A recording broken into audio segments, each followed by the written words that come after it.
Now you guys are here for part 2 of the smartest giant in town.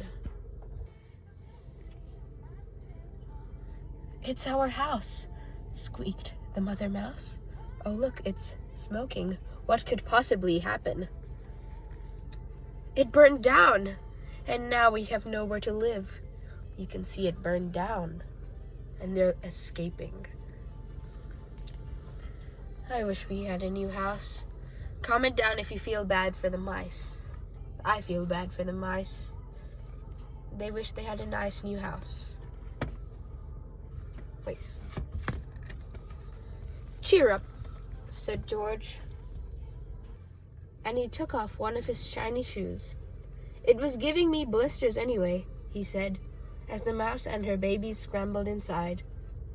The shoe made a perfect home for them. Thank you, they squeaked.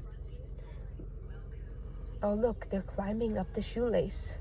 Look how big the shoelace is compared to the mice. George had to hop along the road now, but he didn't mind. As he hopped, he sang to himself. My tie is a scarf for a cold giraffe. My shirt's on a boat as a sail for a goat. My shoe is a house for a little white mouse. But look me up and down, I'm the smartest giant in town. You can see his singing is so bad that these guys are covering their ears.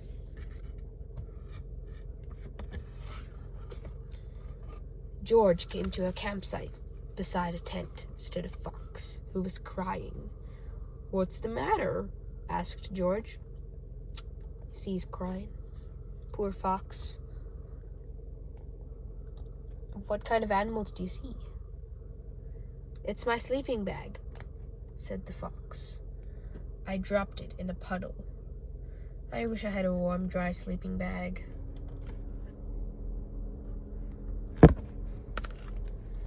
Cheer up, said George, and he took off one of his socks with the diamonds up the sides. It was tickling my toes anyway, he said. As the fox snuggled into it, it made a very fine sleeping bag. Thank you, said the fox. If you made it this far, comment cat. George hopped on, singing to himself. My tie is a scarf for a cold giraffe. My shirt's a boat, a sail for a goat.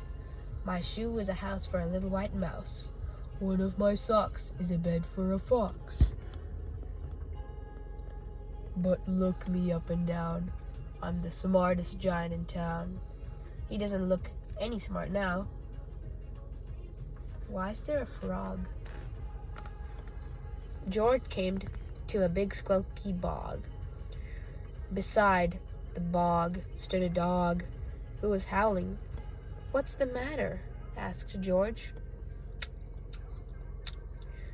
It's this bog, said the dog. I need to get across, but I keep getting stuck in the mudding. I wish there was a safe, dry path. Muddy dog. Cheer up, said George, as he took off his smart new belt.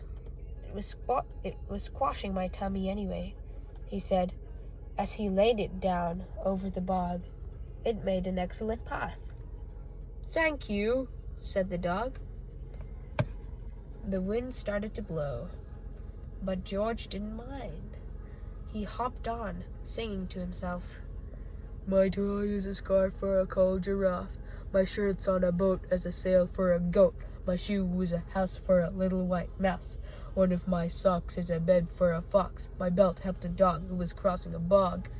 But my trousers are falling down. I'm the coldest giant in town. Ew. Suddenly, George felt sad and shivery and not at all smart. He stood on one foot and thought, I'll have to go back to the shop and buy some more clothes, he decided. He turned around and hopped all the way back to the shop.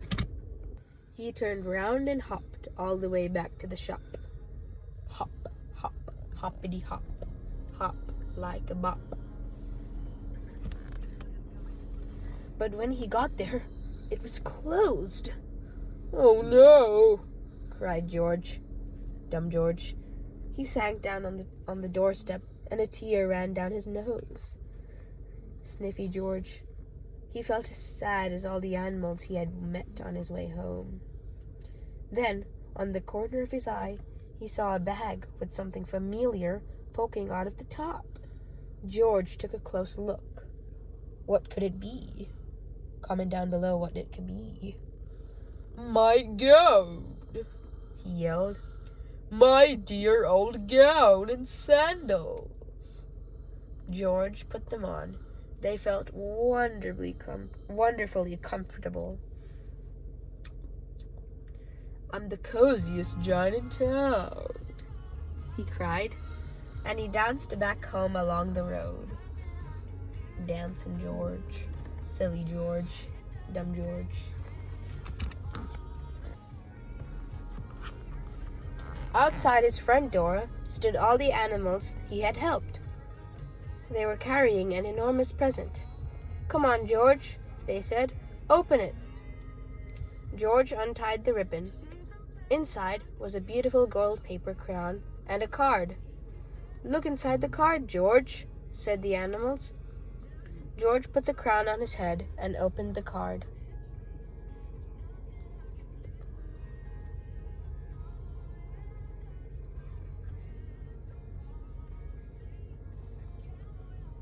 Inside, it said, "Your tie's a scarf for a cold giraffe. Your shirt's on a boat as a sail for a goat. Your shoe is a house for a little white mouse. One of your socks is a bed for a fox. Your belt helped a dog who was crossing a bog. So here is a very fine crown to go with the sandals and gown of the kindest giant in town."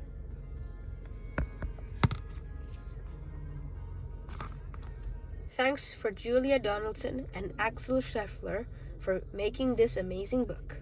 See you on the next one.